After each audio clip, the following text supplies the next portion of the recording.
Welcome to Antique Sprinklers. Before we begin our talk about the sprinkler, that's the subject of this video, I wanted to just take a minute and say to all my friends out there, if you see me divesting myself of certain things, it is strictly an attempt to make some room in my overcrowded house for some items that are really interesting that I expect to come in this summer that I want to be able to share with you all. So there is nothing more to it than that. And I like the idea that some of the duplicates and triplicates of things that I've amassed will find new homes where they can truly be appreciated. And to me, that is much better than sending these beautiful old works of art off to a recycler to be melted down. So that is what is happening there, if you have seen such things.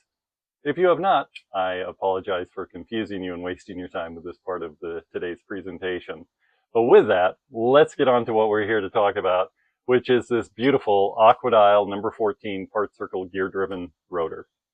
And I really hope that I remember to link to two videos at the end of this one.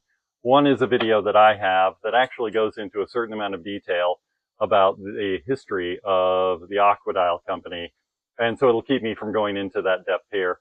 And then the other one isn't one of my videos. It's from another channel, my buddy Dave over at Old School Sprinklers. And it is I'll address really the topic of that one. But the ingenuity that you'll witness in that video is really worth watching. So this is a note to myself to make sure that I find Dave's video and link to it at the end of this one. And a note to you to make sure that you watch it if you haven't seen his video on the subject of the Aqua gear drive yet. It's really fascinating to see what he does. So I will hit on the company just very briefly. Aqua was a subsidiary of Clayval Corporation in Newport, California, and Clayval was started before World War II and then really thrived afterwards. And they made all kinds of fluid handling valves that did lots of different things. And in fact, before we started putting variable frequency drives on all of our pump stations, which is just a fancy electronic control that allows you to program the speed a pump motor spins at different flow rates so that you aren't trying to constantly control pressure and flow all the time in them. The computer inside of this control panel does that for you by, varying the speed of the pump motor. And it's pretty slick. But anyhow, before those days, pump systems would have these huge control valves on them that were pressure regulating and pressure sustaining. And to a young guy like me in the irrigation business, they seemed horribly complex.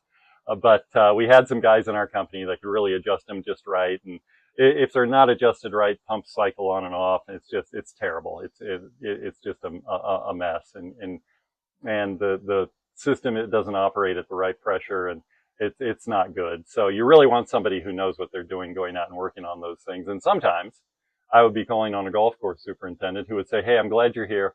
I know you guys really know pumps." And next thing I know, I'd be riding shotgun in a golf cart down to the pump house with my little, 1/4-inch box end wrench that I was going to fine tune this clay valve with, not completely knowing the right way to do it. And every now and then God would smile on me and I would get lucky and I would calm the system down. And, a lot of times if I made a sale, it was based on having gotten lucky there, figuring out what to do with the pump controls. And so they were widely used. Clayval's still in business today. And a guy named Griswold founded that company. And I'm sure you guys are familiar with Griswold controls in the irrigation industry, especially in the Southwest and California. And his son, I believe, is the person who founded Aqua as a subsidiary of Clayval.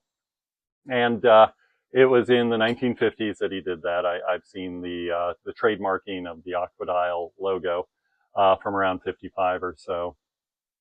And it was a big player in Southern California through the 60s. And where you would see it a lot, you'd see it on some golf courses, but Los Angeles School District had a lot of Thompson gear drives on their athletic fields. And you would find some schools that were built with Aqua because it basically met the spec. The Aqua gear drive looked a lot like a Thompson. There are differences in them, but they have the same cast iron body, the same kind of gearbox, subtle differences. Brass gearbox, brass top, nozzles either right below or embedded in the top of the turret, and similar flow characteristics, and same profile. And you could also get them with a rubber cover. And so you would see them a lot there, and that is where my buddy Dave ran into him when he was working for that organization. And so I got my hands on this thing a handful of years ago, and it didn't turn. And what it is an Aqua number 14. And the 14 was their part circle 1-inch gear drive. They also had a full circle that was the 13. And then they had an 1.5 inch full circle gear drive that was the 15. And, you know, the heck of it is there were 6 nozzle sizes available on the 14. And wouldn't you know it, I ended up with a sprinkler that had the very largest nozzle that came with it, the 5/16. And that guy wants to put 25 gallons a minute out over a radius of 60 feet. And that's about double what I can produce. I'm good for somewhere 12, I might stretch it to 14 gallons a minute as the pressure, dynamic pressure starts to fall off. But 25 is a bridge too far. And you'll see when I run this thing that the water does go out of the range nozzle. It travels a certain distance. I'm going to say it's about half as far as it ought to go. The inner nozzle looks pretty good, but it does turn and trips and returns. But that says more about the design of the gear drives. Well, they will operate under very adverse circumstances than what my system here can produce. And so the way that you ordered these was you had the sprinkler model number, which was the 14, and then the nozzle size you want, which in this case is 5/16, and then the arc that you wanted to cover, and in this case it's 90 for 90 degrees, and they had multiple arcs. And like I said, they had multiple nozzle sizes. They had 6, and it's, you know, a sad fact that any of the first 3 nozzle sizes would work here, but this guy ended up with the very, very biggest one. And so I got this thing and it didn't turn, and I was sending some cast iron Thompson heads out to my buddy Dave because he has spent a career rebuilding these things.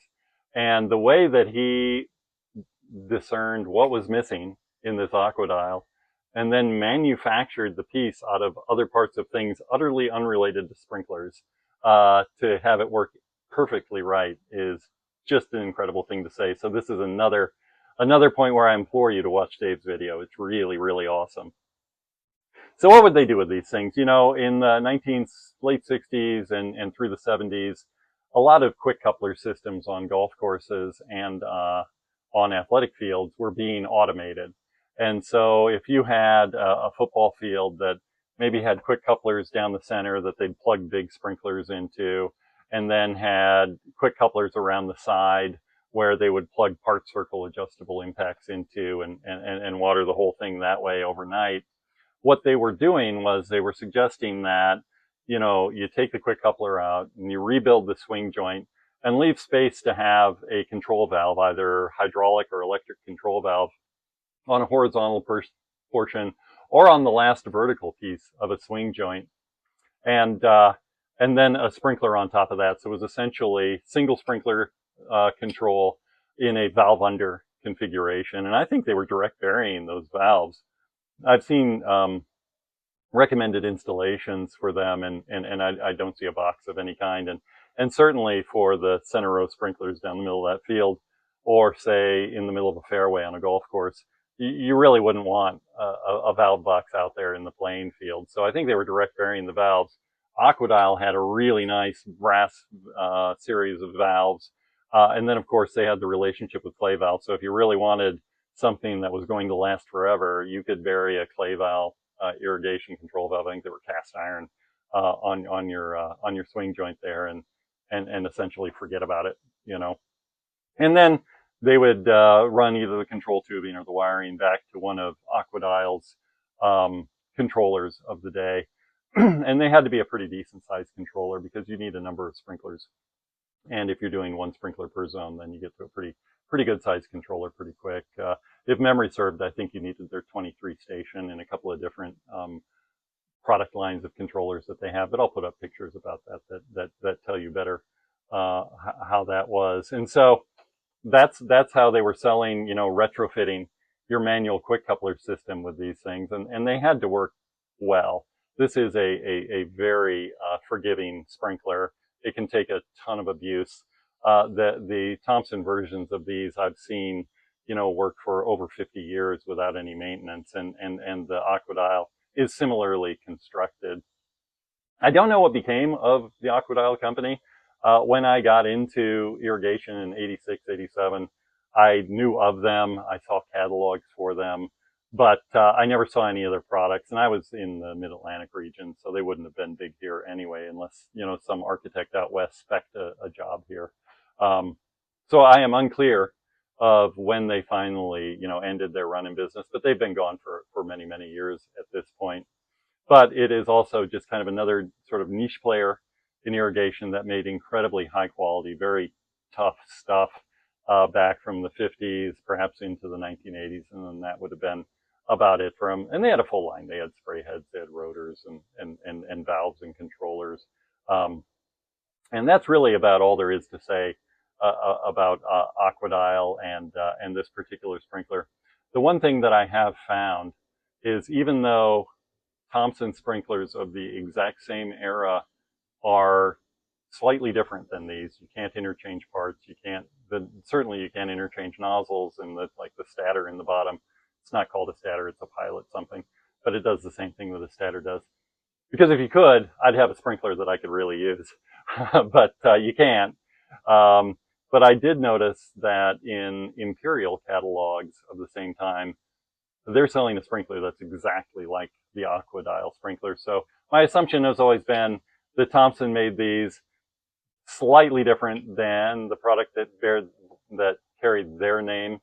The bigger gear drive, the 1.5 inch that Aqua has, doesn't look like anything Thompson had, and I'll show you pictures of that as well.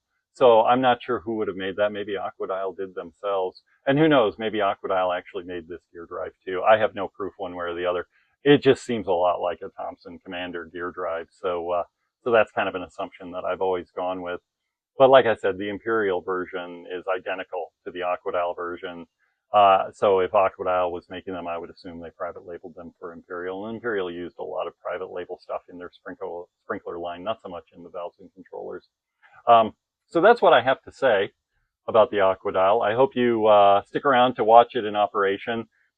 It's not terrible. You'll be able to tell that it's really struggling on the range nozzle, but I think seeing the way the slotted inner nozzle operates will be really interesting. It sends water in a triangle immediately from the sprinkler for close-in watering, and it looks pretty sharp. And like I said, the thing rotates, returns, does everything it should. I'm just not giving it the volume of water that it really needs to shine. So it's not awful, but I think you'll be able to tell that maybe it's not working under the best of circumstances. And then certainly please check out the other two videos that I'll link at the end, the one talking more about the background of Aqua Company, and then the one from my buddy Dave out there in Los Angeles, who did incredible work, bringing it back to life. So with that, I'm going to get out of the way and let you guys enjoy this in operation. Thanks so much for watching.